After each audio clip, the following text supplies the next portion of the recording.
নমস্কার। গল্পের ঝুলিতে সকল শ্রোতা বন্ধুদের স্বাগত জানাই। আজ আপনাদের জন্য গল্পের ঝুলিতে রয়েছে বিভূতিভূষণ বন্দ্যোপাধ্যায়ের লেখা কুয়াশার রং। গল্পটি ভালো লাগলে একটা লাইক এবং কমেন্ট করে জানানোর অনুরোধ রইল। আর চ্যানেলে নতুন হয়ে থাকলে আরও গল্প শোনার জন্য চ্যানেলটি সাবস্ক্রাইব করতে কিন্তু ভুলবেন না। তাহলে চলুন শুনে নেওয়া যাক আজকের গল্প। ভয়ানক বর্ষা কদিন সমানভাবে চলিয়াছে, বিরাম বিশ্রাম নাই। প্রতুল মেষের বাসায় নিজের সিটটিতে বসিয়া বসিয়া বিরক্ত হইয়া উঠিয়াছে। কোথায় বা বাহির হইবে? যাইবার উপায় নাই কোনো দিকে।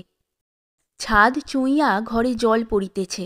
সকাল হইতে বিছানাটা একবার এদিকে একবার ওদিকে সরাইয়াই বা কতক্ষণ পারা যায়। সন্ধ্যার সময় আরও জোর বর্ষা নামিল। চারিদিক ধোঁয়াকার হইয়া উঠিল। বৃষ্টির জলের কুয়াশার ফাঁকে ফাঁকে গ্যাসের আলোগুলা রাস্তার ধারে ঝাপসা দেখাইতেছে। প্রতুল একটা বিড়ি ধরাইল। সকাল হইতে এক বান্ডিল বিড়ি উঠিয়া গিয়াছে। বসা বসা বিড়ি খাওয়া ছাড়া সময় কাটাইবার উপায় কই? সিগারেট কিনিবার পয়সা নাই।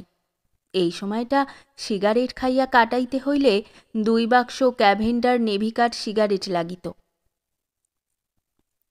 প্রতুলের হঠাৎ মনে পড়িল, এবেলা এখনো চা খাওয়া হয় নাই।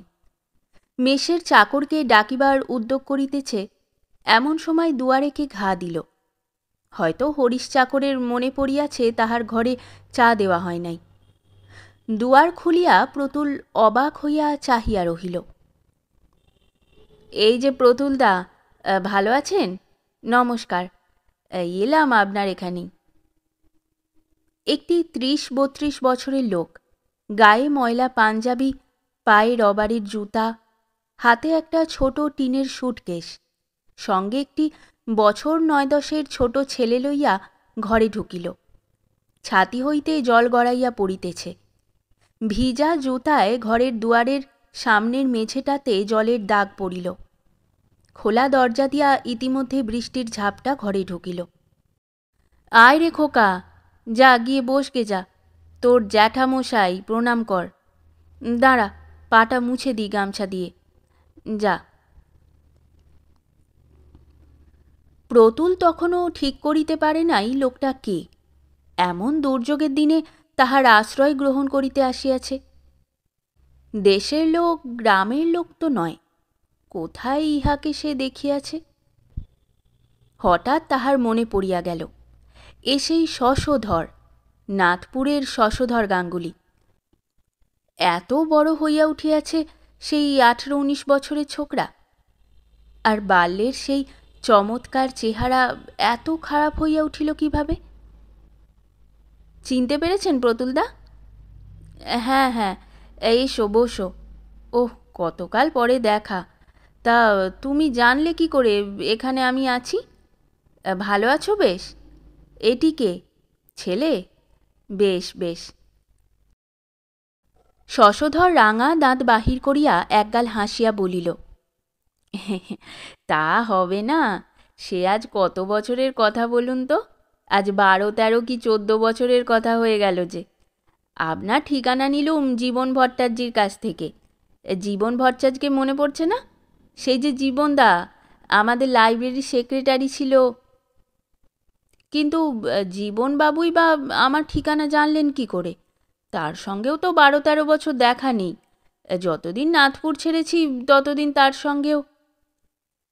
জীবনদার শালার এক বন্ধু, আপনারও বন্ধু, রাধিকা বাবু, চিনতে পেরেছেন এবার? সেখানে জীবনদা শুনেছে। আপনি তো আমাদের খবর রাখেন না, আমরা আপনার রাখি। এই স্থির হয়ে বস খোকা, 1 কাপ চা খাওয়ান না দাদা, বড্ড ঠান্ডা হাওয়া দিচ্ছে। সঙ্গের ছোট ছেলেটি অমনি বলিতে শুরু করিল, খিদে পেয়েছে বাবা, আমার খিদে পেয়েছে। তাহার বাবা ধমক দিয়া বলিল, থাম, ছোঁড়ার অমনি খিদে পেয়ে গেল, থাম না, খেয়েছিস তো দুপুরবেলা। প্রতুল বলিল, আহা, ওকে অমন ধমকাচ্ছ কেন? ছেলে মানুষের খিদে তো পেতেই পারে। দাঁড়াও খোকা, আমি খাবার আনাচ্ছি। চা ও জলযোগের পর্ব মিটিয়া গেলে প্রতুল বলিল, তারপর শশধর, এখন হচ্ছে কি? শশধর বলিল, করব আর কি, রামজীবনপুরের ইউপি স্কুলের হেড পণ্ডিত। আজ 2 দিন ছুটি নিয়ে কলকাতা এলাম, একটু কাজ আছে। ভালো কথা প্রতুলদা, এখানে একটু থাকবার জায়গা হবে? প্রতুল বলিল, হ্যাঁ হ্যাঁ, তার আর কি, থাকো না, জায়গা তো যথেষ্টই রয়েছে। আমি বলে দিচ্ছি তোমাদের খাওয়ার কথা রাত্রে। আজ প্রায় 12-13 বছর আগে প্রতুল নাথপুর গ্রামের মিউনিসিপ্যাল অফিসে কেরানি চাকুরি লইয়া যায়। নাথপুর নিতান্ত ক্ষুদ্র গ্রাম নয়। আশপাশের 4-5খানি ছোট বড় গ্রাম লইয়া মিউনিসিপ্যালিটি। ইলেকশন লইয়া দলাদলি মারামারি পর্যন্ত হইত। লাইব্রেরি ছিল, ডাক্তারখানা ছিল, হাইস্কুল ছিল, একটা পুলিশের ফাঁড়ি পর্যন্ত ছিল। একদিন নিজের ক্ষুদ্র বাসাটিতে বসে আছি একা, একটি 18-19 বছরের ছোকরা আসিয়া প্রণাম করিয়া বলিল, আপনি বুঝি নতুন এসেছেন আমাদের গাঁয়ে? হ্যাঁ, এসো বসো। তোমার নাম কি? আমার নাম শশধর। আপনার সাথে আলাপ করতে এলুম। একলাটি বসে থাকেন। এসো এসো, ভালোই। তুমি স্কুলে পড়ো বুঝি? শশধর পরিচয় দিল। না, সে স্কুলে পড়ে না। অবস্থা ভালো না, স্কুলে কে পড়াইবে? তাহা ছাড়া সংসারে বাবা নাই, তাহারই ঘাড়ে সংসার। মা, 2 বোন, 3টি ছোট ছোট ভাই, স্ত্রী। প্রতুল বিস্মিত হইয়া বলিল, তুমি বিয়ে করেছ নাকি? আগে হ্যাঁ, ও বছর বিয়ে হয়ে গিয়েছে। ছেলেটি দেখিতে খুব সুশ্রী, সুপুরুষ। অল্প বয়সে বিবাহ হওয়াটা আশ্চর্য নয় বটে। কিছুক্ষণ বসিয়া থাকিবার পরে ছেলেটি সেদিন চলিয়া গেল। তাহার পর হইতে মাঝে মাঝে সে প্রায়ই আসিত। এ গ্রামে প্রতুল নতুন আসিয়াছে, বিশেষ কাহারও সহিত পরিচয় নাই। এ অবস্থায় একজন তরুণ বন্ধু লাভ করিয়া প্রতুলও খুশি হইল। সময় কাটাইবার একটা উপায় হইল। সন্ধ্যাবেলাটা দুজনে গল্প গুজবে কাটিয়া যাইত। একদিন শশধর প্রতুলকে খাওয়ার নিমন্ত্রণ করিল। শশধরের মা তাকে ছেলের মতো যত্ন করিয়া খাওয়াইলেন। শশধরের বোন কণা তাকে প্রথম দিনেই প্রতুলদা বলিয়া ডাকিল। এই নির্বান্ধব পল্লীগ্রামে ইহাদের স্নেহ সেবা প্রতুলের বড় ভালো লাগিল সেদিন। ইহার পর অফিস হইতে প্রতুল নিজের বাসায় ফিরিতে না ফিরিতে শশধর প্রতুলকে ডাকিয়া নিজের বাড়িতে প্রায়ই লইয়া যায়। প্রায়ই বৈকালিক চা পানের ও জলযোগের ব্যবস্থা সেখানেই হইয়া থাকে। দিনকতক যাইবার পরে প্রতুল ইহাতে সংকোচ বোধ করিতে লাগিল। শশধরের সাংসারিক ব্যবস্থা বিশেষ সচ্ছল নয়। রোজ রোজ তাহার জলযোগের জন্য উহাদের খরচ করাইতে প্রতুলের মন সায় দিল না। সে খাওয়া বন্ধ করিল। অবশ্য মুখে সোজাসুজি কোনো কিছু বলিতে পারা সম্ভব ছিল না, তবে যাইবার ইচ্ছা না থাকিলে ওজোর আপত্তির অভাব হয় না। একদিন শশধর আসিয়া বলিল, আজ যেতেই হবে প্রতুলদা, কণা বলেছে তোমাকে নিয়ে না গেলে সে ভয়ানক রাগ করবে আমার ওপর। প্রতুল আশ্চর্য হইয়া বলিল, কণা? হ্যাঁ হ্যাঁ, কণা, আমার ছোট বোন। ভুলে গেলেন নাকি? চলুন আজ। প্রতুলের মনে বিস্ময় এবং আনন্দ দুই হইল। কণার বয়স 15-16, রং ফর্সা, বেশ সুশ্রী মেয়ে। কথাবার্তা বলে চমৎকার। পাড়াগাঁয়ের তুলনায় লেখাপড়াও জানে ভালো। তাহার সম্বন্ধে কণা আগ্রহ দেখাইয়াছে, কথাটা শুনিতে খুব ভালো। কণা সেদিন প্রতুলের কাছে কাছেই রহিল। কয়দিন না দেখাশোনার পরে দুজনেরই দুজনকে যেন বেশি করিয়া ভালো লাগিতেছে। ফিরিবার সময় প্রতুলের মনে হইল, কণাকে আজ যেন তাহার অত্যন্ত আপনজন বলিয়া মনে হইতেছে। কেন? নির্জন বাসায় ফিরিয়া কথাটা সে ভাবিল। কণা মেয়েটি ভালো, সত্যই বুদ্ধিমতী, সেবাপরায়ণা, তাহাদেরই পাল্টি ঘর। আহা, এই জন্যেই কি শশধরের এ তাগাদা, তাহাকে ঘন ঘন বাড়ি লইয়া যাইবার জন্য? কথাটা মনে হইবার সঙ্গে সঙ্গে এ চিন্তাও তাহার মনে না আসিয়া পারিল না, তাই কণার অত গায়ে পড়িয়া আলাপ করার ঝোঁক তার সঙ্গে। প্রতুল আবার শশধরদের বাড়ি যাওয়া বন্ধ করিল। শশধর আসিয়া পীড়াপিড়ি আরম্ভ করিতে আদৌ বিলম্ব করিল না। এবার কিন্তু প্রতুল অত সহজে ভুলিল না। তাহার মনে দ্বন্দ্ব লাগিয়াছে, কণা তাহাকে সত্যই ভালোবাসে, না তাহাকে বিবাহের ফাঁদে ফেলিবার জন্য ইহা তাহার একটি ছলনা মাত্র। কণার মা কি জন্য তাহাকে অত আদর করিয়া থাকেন, বা শশধর তাহাকে বাড়ি লইয়া যাইতে অত আগ্রহ দেখায়, ইহার কারণ প্রতুলের কাছে ক্রমশ স্পষ্ট হইয়া উঠিল। গরিবের মেয়ে, বিবাহ দিবার সঙ্গতি নাই উপযুক্ত পাত্রে, সে হিসাবে প্রতুল পাত্র ভালোই। 30 টাকা মাহিনা পায় অফিসে, বয়স কম, দেখিতে শুনিতেও এ পর্যন্ত তো প্রতুলকে কেহ খারাপ বলে নাই। ইহাদের সকল স্নেহ, ভালোবাসা, আগ্রহের মধ্যে একটি গূঢ় স্বার্থ সিদ্ধির সন্ধান জানিয়া প্রতুলের মন ইহাদের প্রতি নিতান্ত বিরূপ হইয়া উঠিল। মাস 2 কাটিয়া গিয়াছে, ভাদ্র মাস। 7-8 দিন বেশ ঝলমলে শরতের রৌদ্র। খালের ধারে কাশফুল ফুটিয়াছে, জলকাদা শুকাইয়া আসিতেছে। পূজার ছুটির আর বেশি দেরি নাই। প্রতুল বসিয়া বসিয়া সেই কথা ভাবিতেছিল। মিউনিসিপ্যাল অফিসে 12 দিন ছুটি। এই সময় একদিন কাহার মুখে প্রতুল শুনিল শশধরের বাড়িতে বড় বিপদ। শশধরের মা মৃত্যুশয্যায়। শুনিয়া সে ব্যস্ত হইয়া উঠিল। শশধর এদিকে অনেক দিন আসে নাই তা নয়, প্রতুল ইহাদের বাড়ি না গেলেও সে এখানে প্রায়ই আসিয়া বসিয়া থাকে, চা খায়, গল্পগুজব করে। কই, মায়ের এমন অসুখের কথা তো শশধর বলে নাই। প্রতুল শশধরদের বাড়ি গেল। এমন বিপদের সময় না আসিয়া চুপ করিয়া থাকা, সেটা ভদ্রতা এবং মনুষ্যত্ব উভয়েরই বিরুদ্ধে। প্রতুলের কড়া নাড়া শব্দে কণা আসিয়া দরজা খুলিয়া দিল। প্রতুলের মনে হইল কণা তাহাকে দরজায় দেখিয়া বিস্মিত হইয়াছে। প্রতুল আগে কথা কহিল, মা কেমন আছেন? আসুন বাড়ির মধ্যে।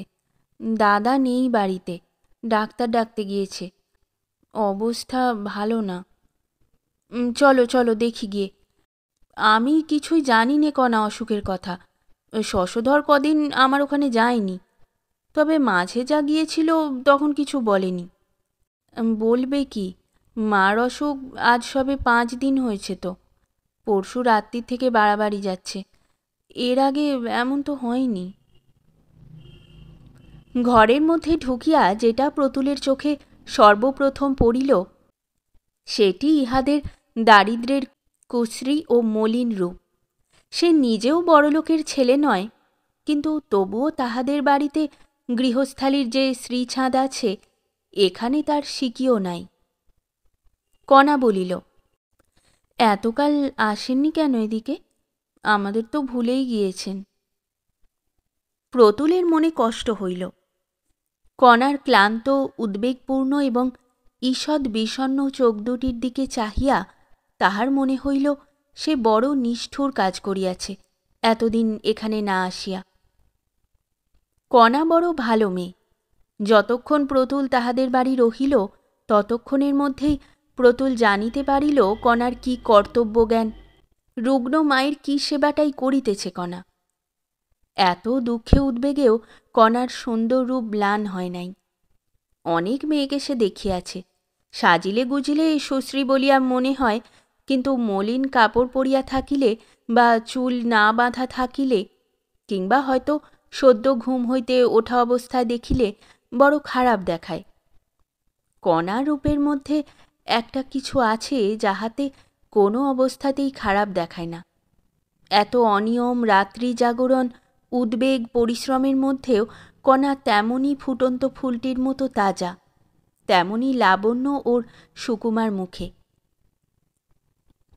কণার সম্বন্ধে এই একটি মূল্যবান সত্য আবিষ্কার করিয়া প্রতুল আনন্দিত ও বিস্মিত দুই হইল। ইহার পর প্রতুল কয়দিনই কণাদের বাড়ি নিয়মিত যাইতে লাগিল। রোগিণীর সেবায় সেও কণাকে সাহায্য করিত। স্টোভ জ্বালা, জল গরম করা, বিছানার চাদর বদলানোর সময় রোগিণীকে বিছানার একপাশে সরানো, ডালিম বেদানার দানা ছাড়ানো। পঞ্চম দিনের প্রাতঃকালে কণার মা যখন ইহলোকের মায়া কাটাইয়া চলিয়া গেলেন, তখন সেই শোক সন্তপ্ত পরিবারকে সে যথাযোগ্য সান্ত্বনা দিবার চেষ্টা করিতে লাগিল। দাহকার্যের খরচপত্র নিজ হইতে দিল, কারণ শশধর একেবারেই কপর্দক শূন্য সেদিন। নিজে শ্মশানে গিয়া শেষ পর্যন্ত রহিল।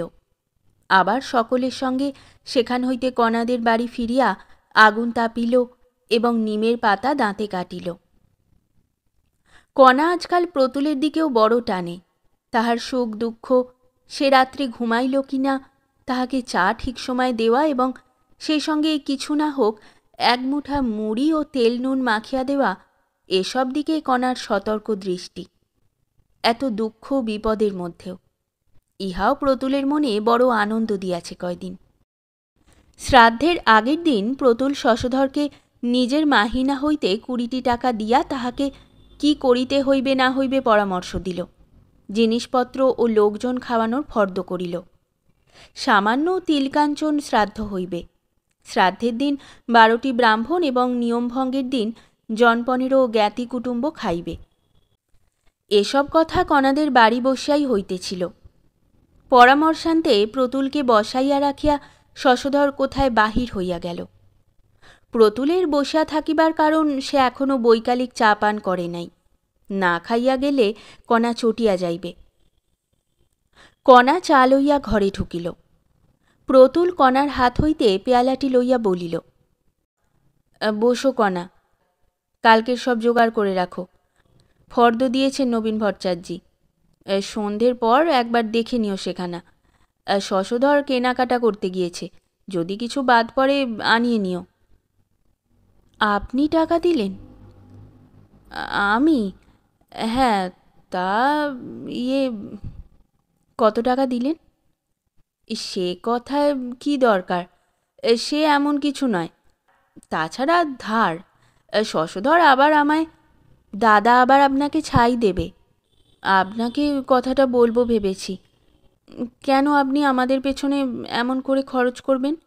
রোগের সময় টাকা দিয়েছেন, আবার কাজের সময় দেবেন? আপনি কি এমন 950 টাকা ব্যাংকে জমিয়েছেন শুনি? মাইনে তো পান 30টি টাকা। আপনার নিজের বাবা মা ভাই বোন রয়েছে, তাদের কি দেবেন? নিজে কি খাবেন? আপনাকে বলি শুনুন, দাদা বেকার বসে আছে। আপনার কাছ থেকে টাকা নিয়ে তা কখনো আর উপর হাত করবে না। ওর এই স্বভাব। আপনি আর 1 পয়সা দেবেন না বলে দিচ্ছি। মায়ের কাজ হোক আর না হোক, আপনার কি? আপনি কেন দিতে যাবেন? প্রতুল বিস্মিত দৃষ্টিতে কণার মুখের দিকে চাহিল। কণার মুখে একটি সবল তেজস্বী সারল্য, সত্যবাদী ও স্পষ্টভাষী ওর ডাগর চোখ দুটি, যা খোসামত করিতে বা ছলনা করিতে শেখে নাই আজও, প্রতুলের মনে হইল। কিন্তু কণা আজ এ কি নতুন ধরনের কথা বলিল? ভারী আশ্চর্য কথা। এতদিন কণাকে চিনিতে পারে নাই সে, আজ চিনিল বটে। শ্রদ্ধায় ও সম্ভ্রমে প্রতুলের মন পূর্ণ হইয়া উঠিল। কণা সাধারণ মেয়ে নয়। শ্রাদ্ধ শান্তি মিটিয়া গেল। প্রতুল নিয়মিত উহাদের বাড়ি যাতায়াত করিতে লাগিল। কণার সেবা অভ্যস্ত হইয়া গিয়াছে। সে যত্ন ও সেবায় এতটুকু খুঁত কোনো দিন প্রতুলের চোখে পড়িল না আজও। মায়ের শোক খানিকটা প্রশমিত হইবার পরে কণা আরও সুশ্রী হইয়া উঠিয়াছে এখন। পরিস্ফুট যৌবনশ্রী তাহার অঙ্গ প্রত্যঙ্গে। প্রতুল ইতিমধ্যে মনে মনে ভাবিয়া স্থির করিয়াছে কি করিয়া কথাটা এইবার সে পারিবে। কথাবার্তা পাকা নহাই রহিল, অসৌচ কাটিয়া গেলে বিবাহ হইতে বাধা কি? পরের বাড়ির তরুণী পূর্ণ যৌবনা মেয়ের সহিত এভাবে মেলামেশা উচিত হইতেছে না। একটা পাকাপাকি কথা হওয়া ভালো। বৈকালে প্রতুল কণাদের বাড়ি গেল। কণা আসিয়া বলিল, আমি বলেছি কি না বলেছি, প্রতুলদা তো এলো বলে, দুধ নেই চা করবার। ওবেলা পিন্টু দুধের কড়া আলগা করে দিয়েছে, আর সব দুধখানি উপুর করে রেখে দিয়েছে বেড়ালে। বসো কণা এখানে, চা হবে এখন, তার জন্য কিছু নয়। কণা এখন মাতৃহীন ছোট ভাই বোনের মায়ের স্থান পূর্ণ করিয়াছে। সংসারে সেই এখন কর্ত্রী। প্রতুল তা জানে, কিন্তু এই ক্ষুদ্র কর্ত্রীটি মাঝে মাঝে কীরকম ফাঁদে পড়িয়া যায় পয়সা কড়ির অভাবে, তাহাও প্রতুল দেখিয়াছে। কণা তাহাকে কিছু বলে না, কোনো দিন না, কিন্তু সে নানা রকমে টের পায়, যেমন আজই পাইল। কণা কি কাজে একটু উঠিয়া গিয়াছে, প্রতুল কণার ছোট ভাই বিনুকে ডাকিয়া বলিল, কি খেয়েছ খোকাবাবু? ভাত খেয়েছি। এখন কি খেয়েছ? আর কিছু নেই, ভাত নেই, দিদিও খায়নি।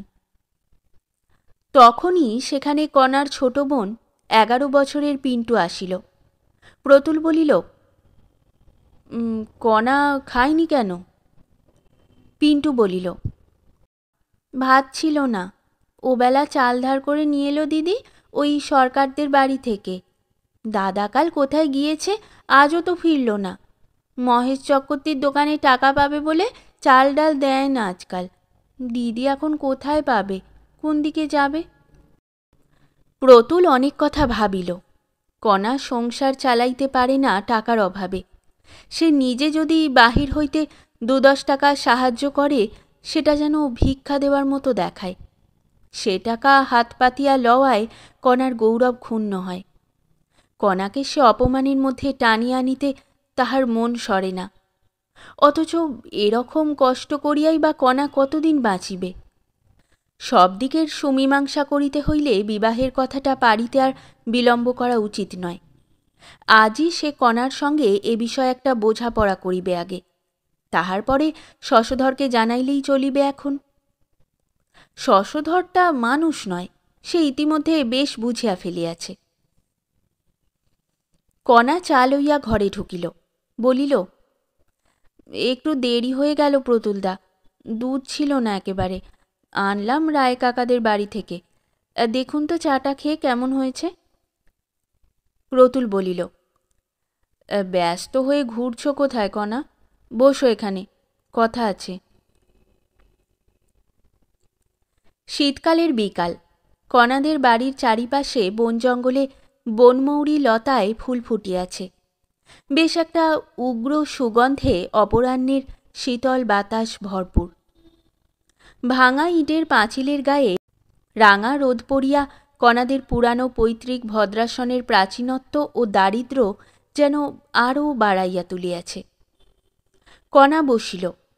প্রতুলের মুখের দিকে আগ্রহের সহিত চাহিয়া বলিল, কি প্রতুলদা? তোমাকে এই কথাটা বলি, কিছু মনে করো না কণা।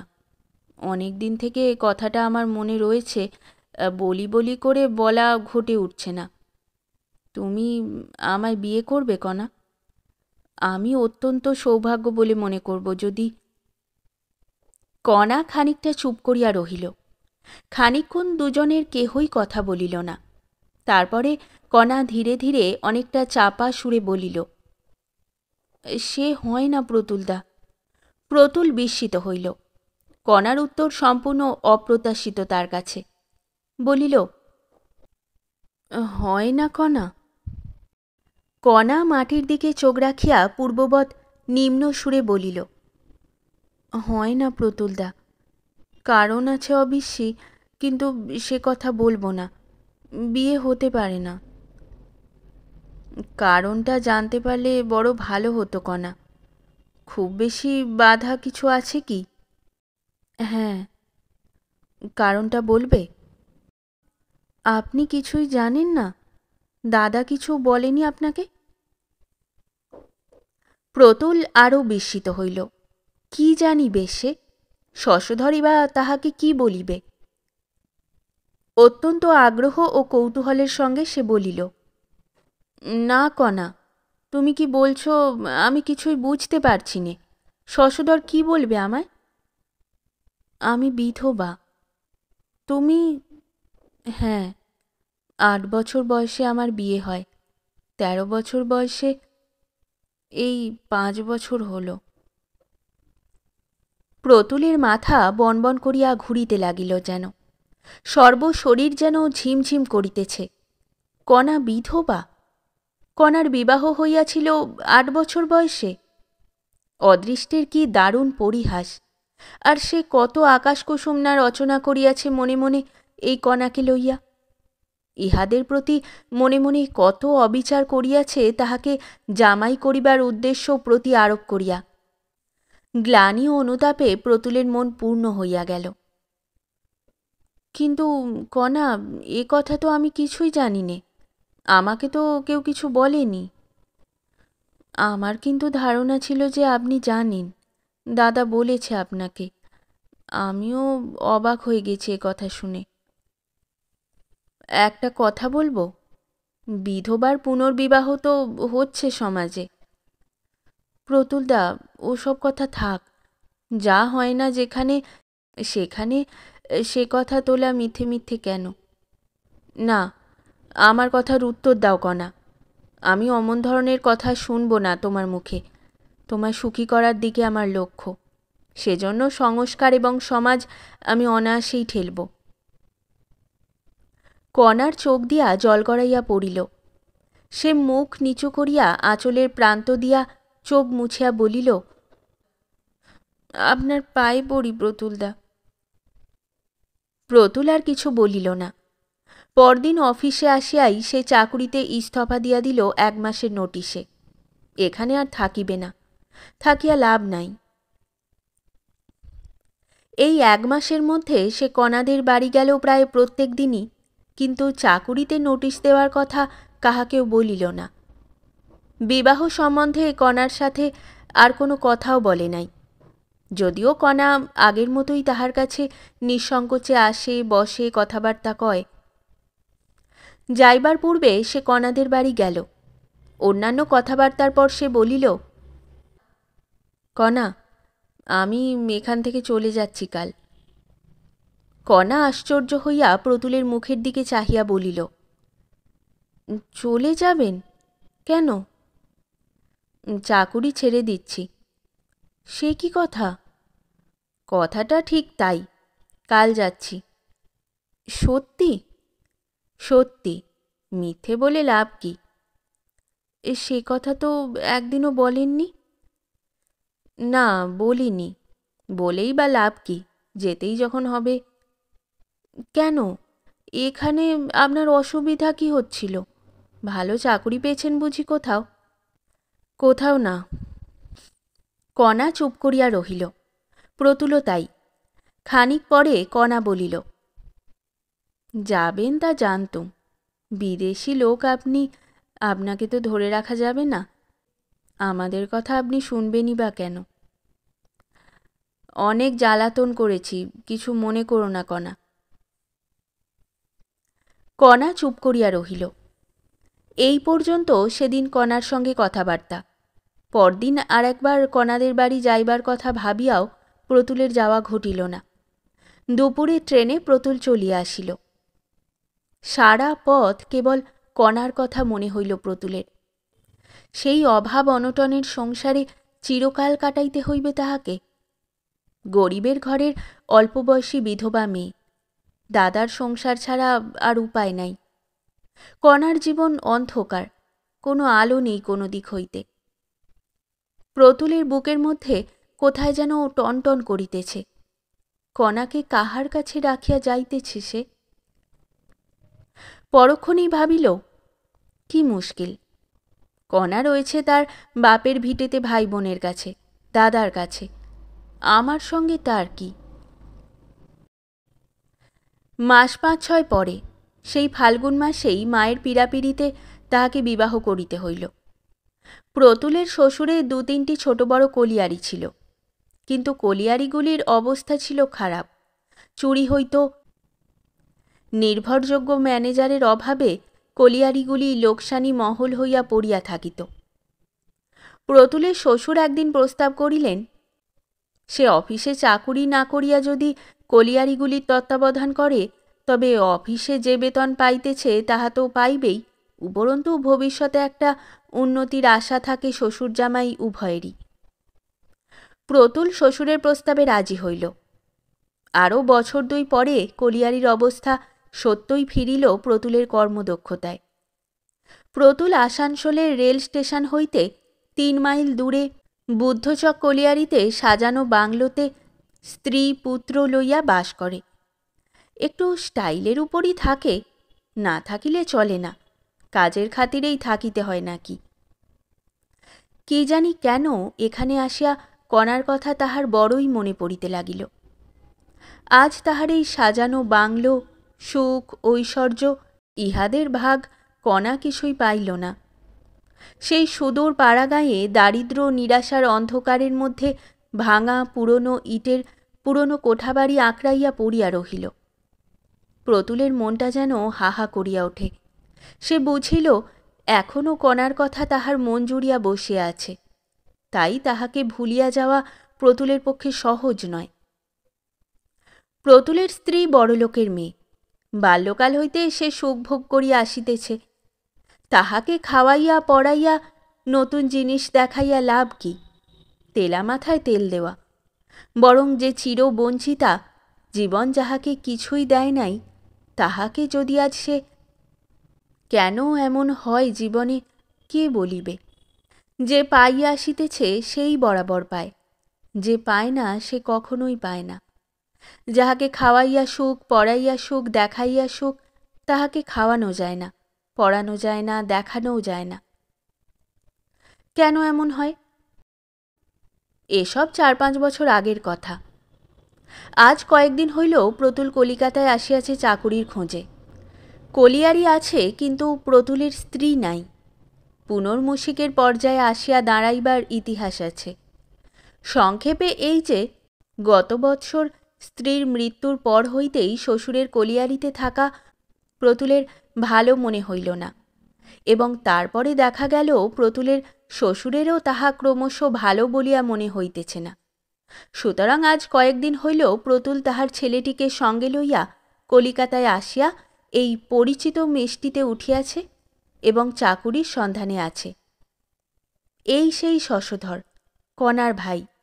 এতকাল পরে হঠাৎ এভাবে কোথা হইতে কেমন করিয়া আসিয়া পড়িল। কিছুক্ষণ বসিয়া শশধর চা খাইয়া সুস্থ হইবার পরে প্রতুল বলিল, তারপর কি মনে করে, কেমন আছো? শশধর বলিল, ভালোই আছি। আপনি এখানে আছেন তা শুনলুম জীবনদার কাছে। আপনি নাকি চাকরি খুঁজছেন, সেই জন্যেই আমার এখানে আসা। আপনার সব কথাই শুনেছি। কি ব্যাপার, চাকুরি সন্ধানে আছে নাকি? আমাদের দেশের মিউনিসিপ্যাল অফিসের সেই কেরানির পোস্ট খালি হয়েছে। আপনি গেলে ওরা লুফে নেবে এক্ষুনি। কিশোরী চাটুর্যে এখন চেয়ারম্যান, আপনাকে বড় ভালোবাসত। আমাদের আপনার লোক। দিন একখানা দরখাস্ত করে, আমি লিখলে একবার গিয়ে ইন্টারভিউ করে আসবেন চেয়ারম্যানের সঙ্গে। আবার সেই নাথপুর, সেই মিউনিসিপ্যাল অফিসের 30 টাকা বেতনের কেরানির পদ? তাহাই হোক। প্রতুল দরখাস্ত লিখিয়া পরদিন সকালে শশধরের হাতে দিল। চাকরি না করিলে চলিবে না। ছোট ছেলেটি লইয়া 30 টাকায় তাহার খুব চলিয়া যাইবে। তাহার বাবা মা জীবিত বটে, কিন্তু ছেলের রোজগারের উপর তাহাদের নির্ভর করিতে হয় না। দিন 15 পরে শশধর লিখিল, চাকুরি সব ঠিক, একবার আসিয়া চেয়ারম্যানের সঙ্গে দেখা করা দরকার। প্রতুল ছেলেকে লইয়া নাথপুরে গেল। 10 বৎসর আসে নাই এদিকে, অথচ যেন মনে হইতেছে কাল এই গ্রাম ছাড়িয়া গিয়াছে। কণার কথা সে শশধরকে জিজ্ঞাসা করিতে পারে নাই, কোথায় যেন বাঁধিয়াছিল। বহু চেষ্টা করিয়াও পারে নাই। আজ স্টেশনে নামিতেই কণার কথা মনে পড়িল। কণা যেখানে থাকে সেখানেই সে থাকিবে জীবনের বাকি কয়টা দিন। বেলা প্রায় 1টা। শশধর স্টেশনে ছিল। বলিল, প্রতুলদা, আপনার সেই পুরানো বাসা ভাড়া করে রেখেছি, কোনো অসুবিধা হবে না। আর কণা বলে দিয়েছে আজ ওখানে খাবেন। চাকুরি হয়ে যাবে এখন, সব বলা আছে। প্রতুল বলিল, এই বেলা খাবো না, খোকাকে বরং নিয়ে যাও কণার কাছে। আমি অফিসের পরে যাব। আমরা দুজনেই সকালে খেয়ে গাড়িতে চড়েছি। বিকালের দিকে চেয়ারম্যানের সহিত সাক্ষাৎ করিবার পরে প্রতুল শশধরদের বাড়ি গেল। প্রথমেই কণা আসিয়া সামনে দাঁড়াইয়া বলিল, প্রতুলদা, এতদিন পরে মনে পড়ল। তারপর সে পায়ের ধুলা লইয়া প্রণাম করিল। প্রতুল অবাক হইয়া চাহিয়া রহিল। সে কণা কোথায়? কোথায় সেই লাবণ্যময়ী কিশোরী? এ কণাকে সে চেনে না। কণা পূর্বাপেক্ষা শীর্ণা হইয়াছে। যৌবনের সৌন্দর্য অন্তর্হিত হইয়াছে অনেককাল বলিয়াই মনে হয়। যদিও বর্তমানে 27-28 বছরের বেশি বয়স নয় কণার। মুখের কোথাও পূর্ব লাবণ্যের চিহ্ন আছে কিনা প্রতুল বিশেষভাবে খুঁজিয়া দেখিয়াও পাইল না। সঙ্গে সঙ্গে প্রতুল দেখিল কণার উপর তাহার সে ভালোবাসা যেন এক মুহূর্তে মন হইতে কর্পূরের মতো উবিয়া গিয়াছে। এ কণা যেন অন্য একজন স্ত্রীলোক। তাহার ভালোবাসার পাত্রী তাহার পরিচিত কণা এ নয়। কাহাকে সে ভালোবাসিবে? কণা অবশ্য খুব আদর যত্ন করিল। আহারাদির পরে প্রতুলকে পান আনিয়া দিয়া কণা বলিল, কতদিন আসেননি, অনেক কথা আছে আপনার সঙ্গে প্রতুলদা, বসুন, আমি আসছি। প্রতুল ভাবিতেছিল ভাগ্যে কণার সঙ্গে তাহার বিবাহের সুবিধা বা যোগাযোগ হয় নাই। কি বাঁচিয়াই গিয়াছে সে, ভগবান বাঁচাইয়া দিয়াছেন। 2-4টি মামুলি কথা বলিয়া প্রতুল ছেলের হাত ধরিয়া উহাদের বাড়ি হইতে বাহির হইয়া হাঁপ ছাড়িয়া যেন বাঁচিল। পরদিন সকালে শশধরকে ডাকিয়া বলিল, না ভাই, ছেলেটার শরীর খারাপ হয়েছে কাল রাত্রেই। তোমাদের যা ম্যালেরিয়ার দেশ, ছেলে নিয়ে এখানে চাকুরি পোষাবে না, অন্যত্র চেষ্টা দেখিগে। শেষ হলো আমাদের আজকের গল্প। গল্প পাঠে এবং বিভিন্ন চরিত্রে আমি তৃষিতা। গল্পটি ভালো লাগলে লাইক এবং শেয়ার করে দেবেন। আর চ্যানেলে নতুন হয়ে থাকলে আরও গল্প শোনার জন্য চ্যানেলটি সাবস্ক্রাইব করতে কিন্তু ভুলবেন না। খুব তাড়াতাড়ি নতুন একটি গল্প নিয়ে ফিরে আসব। সকলে ভালো থাকুন, শুনতে থাকুন গল্পের ঝুলি।